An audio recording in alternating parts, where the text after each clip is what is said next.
हाँ, word problem तो मैं कराऊंगा, उससे पहले अगर किसी का सिंप्लीफिकेशन नहीं आया हो वो जना पूछ ले।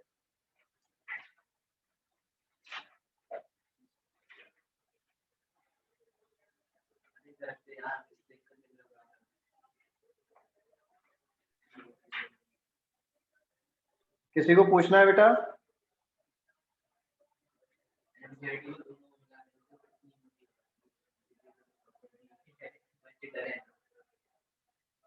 हो गए सभी के?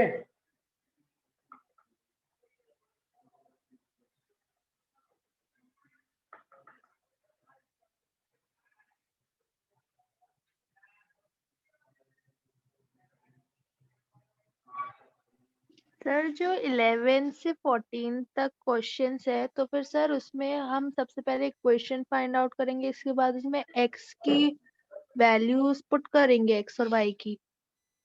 हाँ बेटा, पहले सॉल्यूशन निकाल लेंगे, सॉल्यूशन सी की टर्म्स में आएगा, फिर जब सी की टर्म्स में सॉल्यूशन आ जाएगा उसके बाद उसमें एक्स और वाई का वैल्यू लगाएंगे, तब हमें सी पता लगेगा।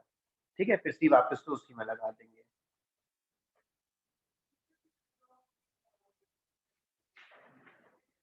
देखो जैसे मैं एक एग्जांपल दिखा देता हूँ,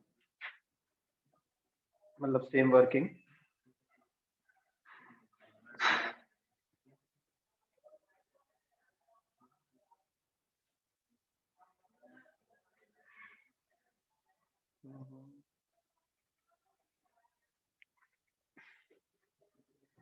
जैसे ये यही क्वेश्चन समझ लीजिए, इन्होंने find the particular solution of the differential equation given that y is equals to 1 and x is equals to 0 दिया है। ठीक है, तो ये जो डिफरेंशियल इक्वेशन है, वेरिएबल सेपरेशन लगाया, x एक तरफ और y एक तरफ, इंटीग्रेट कर दिया, ये हमारा इंटीग्रेट हो गया, इंटीग्रेट करके ये वैल्यू आ गई। फिर उसमें ये मेरा आंसर है, जनरल सॉल्यूशन, ये मेरा जनरल सॉल्यूशन है। अब पर्टिकुलर सॉल्यूशन के लिए x और y का वैल्यू जो दिया था वो अब लगाएंगे। हमने x और y का वैल्यू लगाया, c आ गया मेरा -1। अब यहाँ पे c का वैल्यू इसी इक्वेशन में लगेगा, इस इक्वेशन में, तो c की वैल्यू लग गई। अब जो ये सॉल्यूशन कहलाएगा वो मेरा पर्टिकुलर सॉल्यूशन कहलाएगा। ठीक है, वो मेरा क्या कहलाएगा? पर्टिकुलर सॉल्यूशन कहलाएगा। ठीक बेटा, तो जनरल सॉल्यूशन से एक स्टेप और आगे बढ़ जाना है हमें पर्टिकुलर सॉल्यूशन के लिए।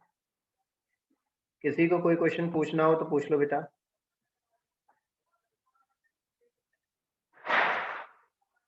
नहीं, चलो वर्ड प्रॉब्लम स्टार्ट करते हैं।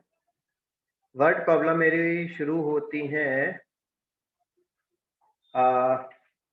16 बताना है क्या? देखो 16 में कहा है फॉर द डिफरेंशियल इक्वेशन, ये मेरी differential equation, find the solution curve passes through the point. तो ये पासेस थ्रू द पॉइंट वही पॉइंट है जो एक्स और वाई का सी निकालने के लिए यूज किया जाएगा। ठीक है, सी निकालने के लिए ये वो पॉइंट है जो यूज किया जाएगा। तो कहने का मतलब है ये डिफरेंशियल इक्वेशन सॉल्व करो वेरिएबल सेपरेशन से, सी में आएगा, जनरल सॉल्यूशन हो गया। फिर पासिंग पॉइंट रख देना उसमें। ठीक है, पासिंग पॉइंट जब रख देंगे उसके बाद जो सॉल्यूशन बनेगा सी का वो हमारा आंसर होगा। ठीक है, एक चीज और समझिए, मान लीजिए हमारे पास है y is equals to x square plus 2x plus 3। ठीक, अब इससे मैंने डिफरेंशियल फॉर्म बना दी, dy ओवर dx, कुछ भी डिफरेंशियल इक्वेशन कोई भी मैंने बना दी, dy over dx differential form बना दी। ठीक, जब वो डिफरेंशियल फॉर्म मेरी बन गई, अब कर्व कौन सा होगा? क्या ये कर्व को रिप्रेजेंट कराएगी? नहीं, ये तो डिफरेंशियल इक्वेशन है। ये क्या है? कर्व है ना, कर्व का इक्वेशन है। तो मेरे को डिफरेंशियल इक्वेशन दी है, मैंने उसे सॉल्व करा वेरिएबल सेपरेशन से, तो मुझे क्या मिलेगा? यही तो मिलेगा। ये इंटीग्रेट करके, वेरिएबल सेपरेशन करके जो हमने इंटीग्रेट किया था, जो हमारा आंसर मिला था वो सी की टर्म्स में ले लो। मान लो सी है, सी की टर्म्स में मिलेगा पर्टिकुलर सॉल्यूशन, तो यही तो मेरा आंसर मिलेगा। ये क्या है? कर्व ही तो है। आप ही ने तो पहले बोल दिया था ये कर्व है। तो उन्होंने कहा था कर्व इस पॉइंट से पास कर रहा है, तो आप उसकी पर्टिकुलर सॉल्यूशन निकालो। तो ये पॉइंट कहाँ रखा जाएगा? कर्व की ही इक्वेशन में तो रखोगे, इसमें से तो कोई लेना देना ही नहीं, डिफरेंशियल में तो नहीं रख सकते आप। कर्व पास कर रहा है, कर्व पे आने वाला पॉइंट है, तो इसमें रखूंगा, किसका वैल्यू मिलेगा? सी का। फिर सी की वैल्यू जो भी आएगी, मान लो सी आ गया 10, तो 10 वापस से अगले स्टेप में रख दिया जाएगा। तो ये मेरा आंसर होगा। तो क्या है, शुरुआत कहाँ से है? शुरुआत है डिफरेंशियल इक्वेशन से। आपको क्या देंगे? वो डिफरेंशियल इक्वेशन देंगे और कहेंगे सॉल्व कीजिए। वेरिएबल सेपरेशन लगा के हमने उसको सॉल्व किया। सॉल्व करके हमारा जो इक्वेशन बनेगी वो जनरल बनती है। सबसे पहले बनती है जनरल, सी में जो बनेगी, ठीक, जनरल बनेगी। जनरल में पासिंग पॉइंट अगर पुट करेंगे या गिवन पॉइंट्स पुट करेंगे तो मैं किस में चला जाऊंगा? पर्टिकुलर में। कौन से सॉल्यूशन में चला जाऊंगा? पर्टिकुलर में। और इससे पहले कौन सा सॉल्यूशन था? General solution. ठीक है, तो इस क्वेश्चन में उन्होंने क्या बोला है कि कर्व मेरा इस पॉइंट से पास कर रहा है। तो कर्व पहले मुझे पता करना होगा ना। डिफरेंशियल इक्वेशन दी है, उन्होंने कहा curve is passing from this point, तो कर्व तो ये है ना, यानी उसका सॉल्यूशन ही तो कर्व है। तो कर्व पे पासिंग पॉइंट रख के सी का वैल्यू निकाल के उसे सिंप्लीफाई किया जाएगा।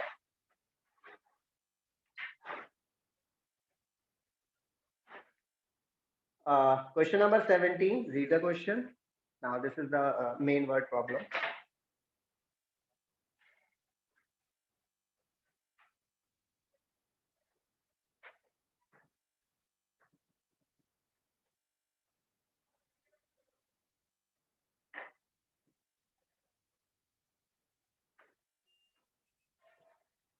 देखिए इसमें कहा है find the equation of the curve. Obviously curve की इक्वेशन यानी जो फंक्शन है वो निकालना है। Passes through the point. अब ये पासिंग पॉइंट कब इस्तेमाल होगा? बिल्कुल लास्ट में, सी को निकालने के लिए। छोड़ दो इसे अभी के लिए। Given that at any point x, y on the curve the product of the slope of its tangent. पढ़कर आए हैं आप? बताइए स्लोप ऑफ टेंजेंट क्या होता है? बताओ बेटा, स्लोप ऑफ टेंजेंट। अरे dy over dx। Slope of tangent to the curve, application of derivative. dy over dx क्या रिप्रेजेंट कराता है? Slope of tangent to the curve. तो देखिए second line, the product of the slope of its tangent. Tangent के slope का product, ये dy over dx लिखा, किसके साथ? And y coordinate into y coordinate. y coordinate मतलब y आ जाएगा। तो slope of tangent into y coordinate of the point is equal to x, is equals to the x coordinate of the point। लिख दिया हमने, ठीक है, हमने x कोऑर्डिनेट लिख दिया। अब इसे हम सॉल्व कर लेंगे। कौन सा मेथड?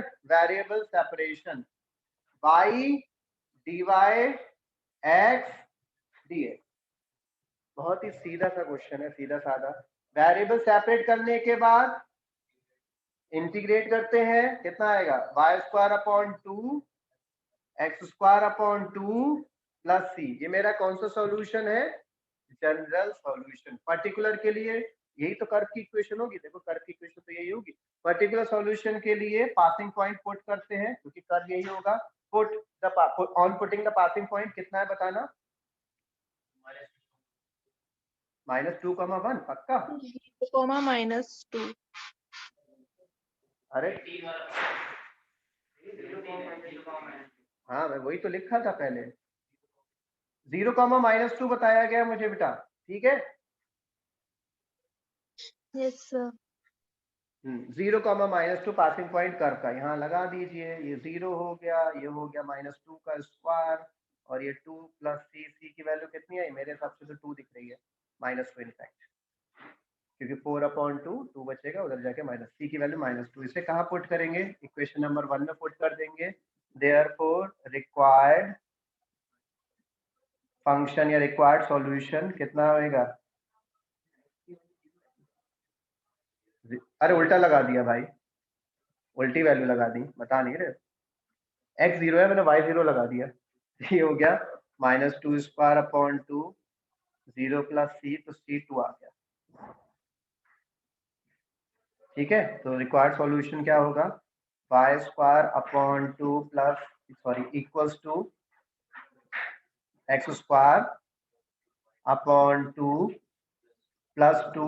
थोड़ा सा और सिंप्लीफाई कर सकते हैं, किया जा सकता है। बताओ क्या सिंप्लीफिकेशन कर सकते हैं? Y square is equal to x square plus 4। ये मेरा सॉल्यूशन आ गया, ठीक है। ये कौन सा सॉल्यूशन निकाला? General solution. अब देखिए क्वेश्चन में आपको वर्ड प्रॉब्लम में ये हमें खुद बनाना पड़ा। अब क्वेश्चन में अगर मैं इसे जनरल सॉल्यूशन वाले पर्टिकुलर सॉल्यूशन वाले क्वेश्चन बोलूं तो मुझे 0, -2 ऐसे दे रखा है, इसका सॉल्यूशन निकालना है। तो इसे हमने सॉल्व किया, ये जनरल सॉल्यूशन, फिर इसमें वैल्यू लगाया, सी मिल गया, सी वापस से इसमें लगाया और थोड़ा सा अच्छे फॉर्मेट में आंसर लिख दिया हमने और ये मेरा जनरल सॉल्यूशन आ गया, पर्टिकुलर सॉल्यूशन। ठीक है, कोई दिक्कत? एक बार रिपीट कर दीजिए स्टार्टिंग से।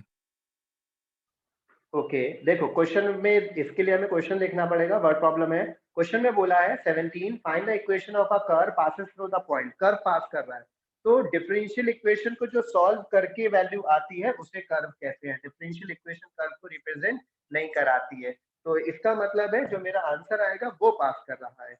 आगे दिया given that at any point x, y on the curve the product of the slope of its tangent. Product बोला है उन्होंने, किसका प्रोडक्ट बोला है? Slope of its tangent. Slope of tangent क्या होता है?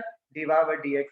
प्रोडक्ट स्लोप ऑफ टेंजेंट का एंड y कोऑर्डिनेट का। तो देखिए हमने लिखा dy/dx इनटू y कोऑर्डिनेट का प्रोडक्ट किया स्लोप ऑफ टेंजेंट से।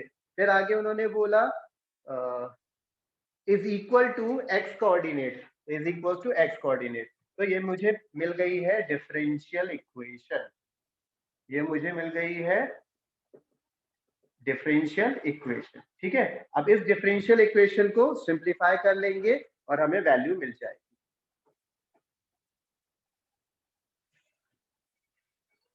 क्वेश्चन नंबर 18 भी इसी तरीके का है, इसे नोट कर लीजिए, फिर फटाफट क्वेश्चन नंबर 18 स्टार्ट कर लीजिए। इसे नोट कर लो पहले,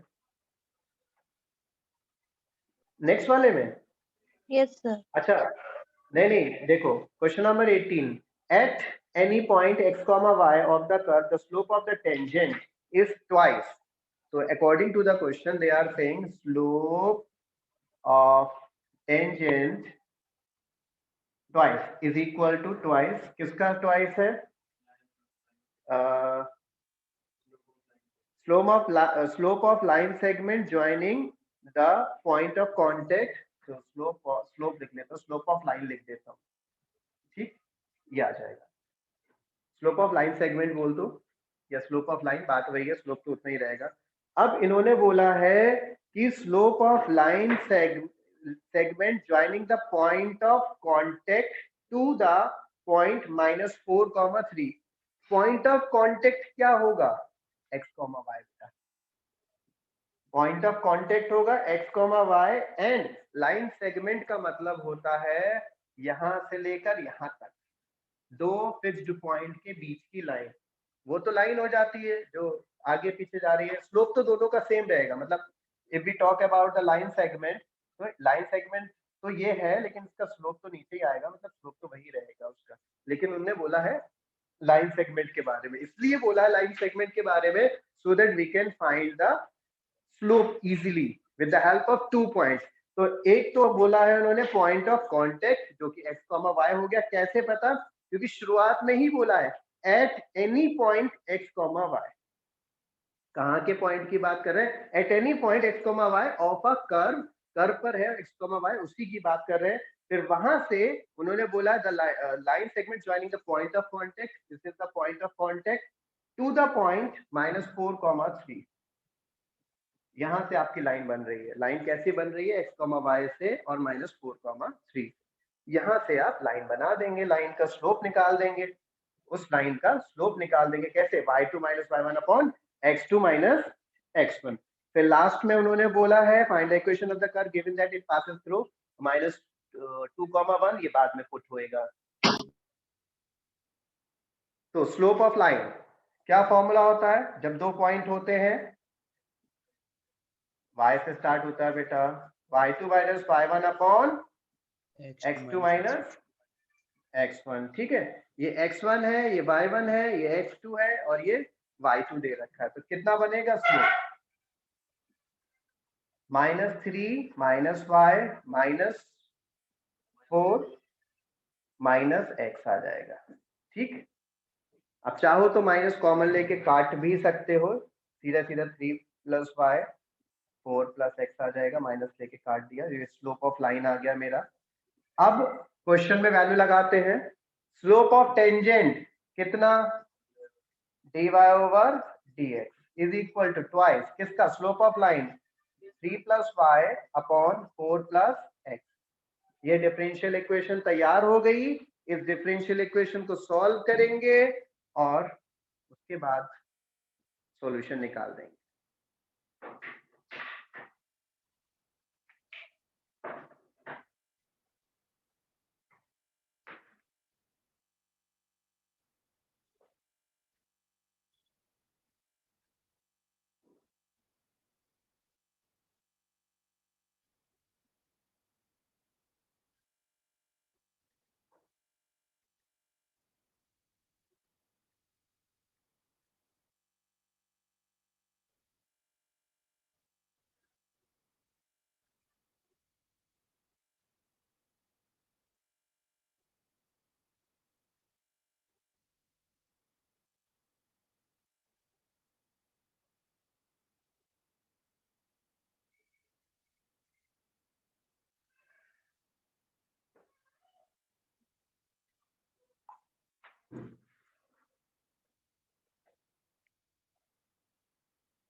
हो गया बेटा?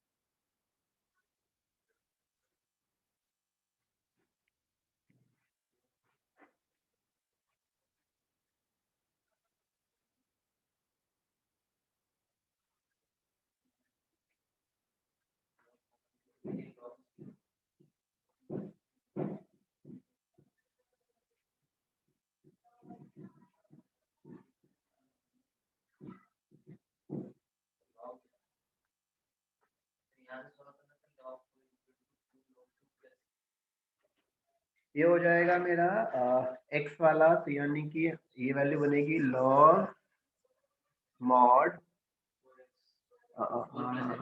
3 + y equals to twice of log mod 4 + x + c है।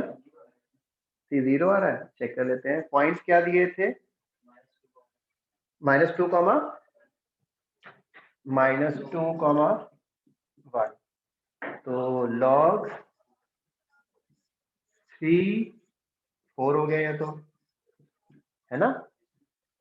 2 log 2, ठीक, log 2 और log 2 4 ही हो गया ये भी, है ना।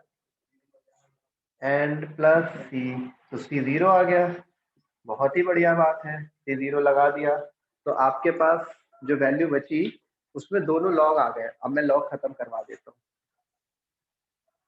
लॉग ये है मेरा कितना, 3 + y 2 log 4 + x। भाई लॉग से लॉग कब काट सकते हो, जब ये 2 हट जाए। जब 2 हट जाए, कैसे हटा सकते हैं 2, वहीं से तो उठ के आता है ये बनेगा 4 + x का होल स्क्वायर लॉग। अब लॉग से लॉग कैंसिल कर दो, चेक कर लो आंसर।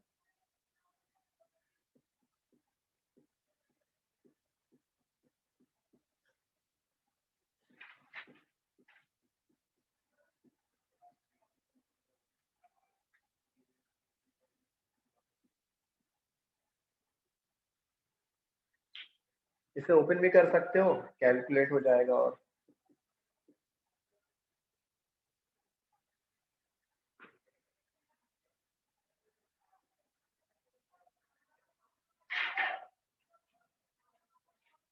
सर C0 कैसे आया? ये कट गए ना बेटा, ये देखो log 4 हो गया, और log 4 को आप क्या लिख सकते हो, 2 का स्क्वायर लिखेंगे, इसे 4 को लिखेंगे 2 का स्क्वायर, ठीक। अब ये 2 उठ के पहले आ जाता है log से, तो 2 log 2 और 2 log 2 कैंसिल हो गया, तो क्या बचा, C0 बचा।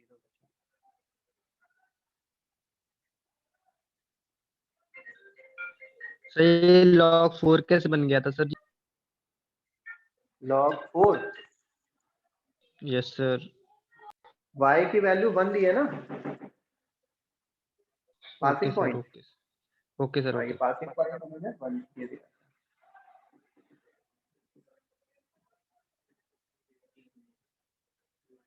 इसमें हमने पुट करा है -2,1।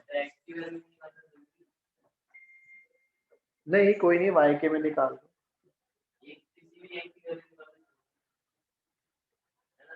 हाँ, वैसे जनरली y निकालते हैं जनरली। Next,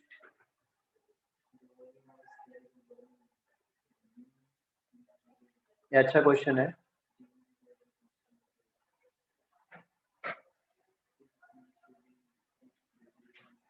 question number 19।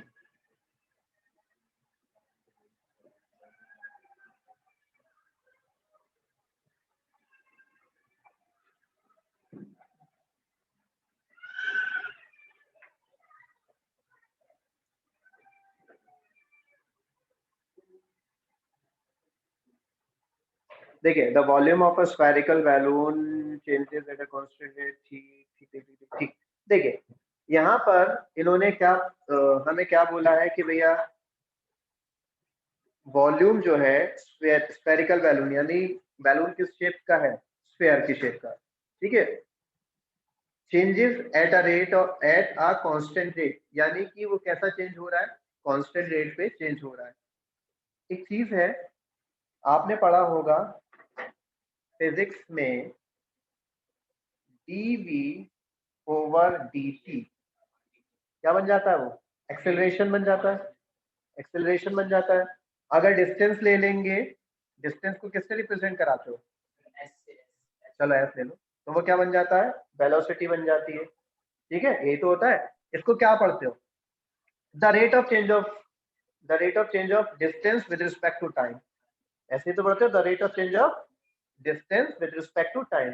तो अगर मैं dy ओवर dx को भी देखूं, तो ये भी हमारा क्या होगा, the rate of change of y with respect to x। Actually ये रेट मेजर का टॉपिक है, मतलब जो ये इसका जो रीडिंग है, जो ये रेट मेजर का टॉपिक है, जो डिलीट हो गया है, ठीक है, एप्लीकेशंस ऑफ डेरिवेटिव में। तो उसमें dy ओवर dx को हम कैसे पढ़ते हैं, जैसे टेंजेंट नॉर्मल में इसे हमने टेंजेंट पढ़ा, स्लोप ऑफ टेंजेंट, ठीक है। तो रेट मेजर में इसे पढ़ते हैं the rate of change of y with respect to x, just like in physics we used to do, physics की तरह हम इसे पढ़ते हैं। तो अब यहाँ पे उन्होंने बोला है कि वॉल्यूम का रेट ऑफ चेंज कैसा है, कांस्टेंट है, कांस्टेंट रेट से चेंज कर रहा है। तो क्या लिखेंगे, dv ओवर dt, क्या लिखेंगे, dv ओवर dt। ये क्या dv ओवर dt क्या रिप्रेजेंट करा रहा है, the rate of change of volume with respect to time. Time के रिस्पेक्ट में तो चेंज होगा ही होगा, और किसी के रिस्पेक्ट में चेंज हो ना हो, टाइम के रिस्पेक्ट में चेंज होगा। ये इसका रेट ऑफ चेंज कैसा है, कांस्टेंट, कांस्टेंट को ले लेते हैं k, कितना ले लेते हैं हम, k ले लेते हैं, कांस्टेंट, ठीक है। आगे की कहानी हम बाद में देखेंगे, अभी सिर्फ इतना देख लेते हैं। आगे क्या दिया है उससे हम बाद में निपट लेते हैं, पहले इतना देख लेते हैं। The rate of change of volume is equal to k, why it is k, क्योंकि उन्होंने बोला था कांस्टेंट, ये हमने k लिख दिया। अब इसमें हम वेरिएबल सेपरेशन लगाते हैं, इसमें क्या लगाते हैं, वेरिएबल सेपरेशन नहीं लगाते। क्वेश्चन में आगे रीड किया मैंने, तो उन्होंने रेडियस की बात की है और टाइम की बात की है, ठीक है, उन्होंने कहा रेडियस इतना है तो टाइम इतना है। ऑब्वियसली बैलून है, उसमें चेंज हो रहा है तो हवा भरी जा रही है या निकाली जा रही है, कुछ ऐसा है, तो रेडियस घटेगा या बढ़ेगा टाइम के अकॉर्डिंग, वही उन्होंने दिया है। तो रेडियस और टाइम का रिलेशन है।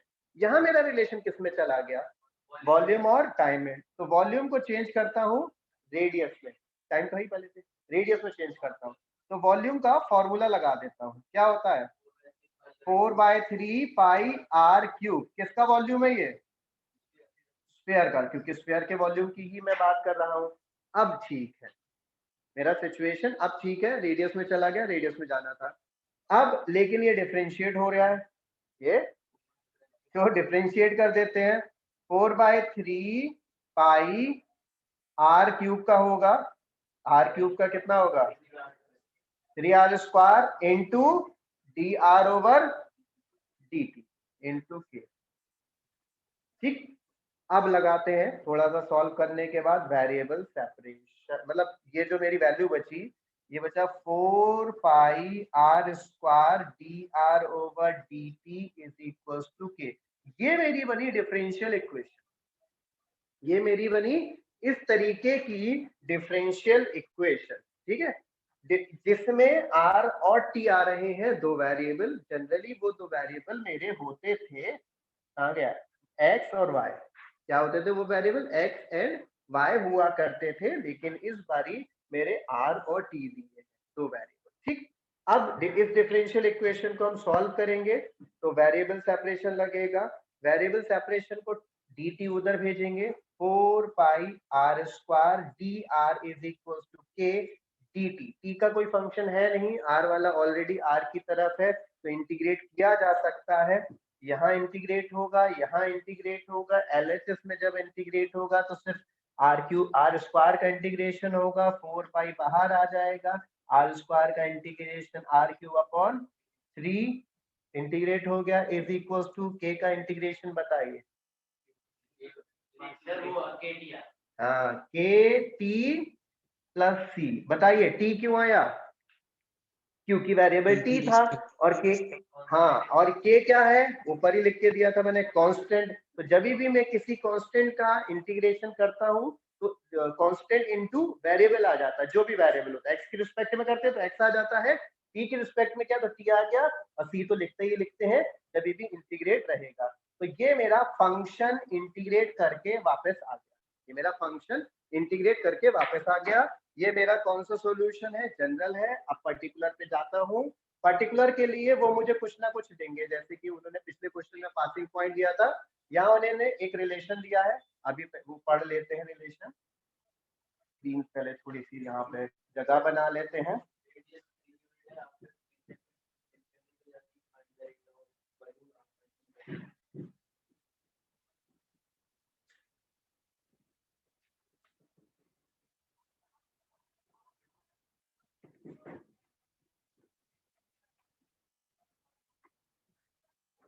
हाँ, तो क्वेश्चन शेयर कर लेते हैं, मतलब आगे क्या उसमें जो डिटेलिंग दी थी वहां से देख लेते हैं। उन्होंने बोला if initially its radius is 3 units, तो फर्स्ट पार्ट रेडियस 3 यूनिट दिया है, लेकिन उन्होंने कब बोला इनिशियली, तो इनिशियली में टाइम कितना लगाऊंगा 0, इनिशियली में टाइम कितना लगाऊंगा 0।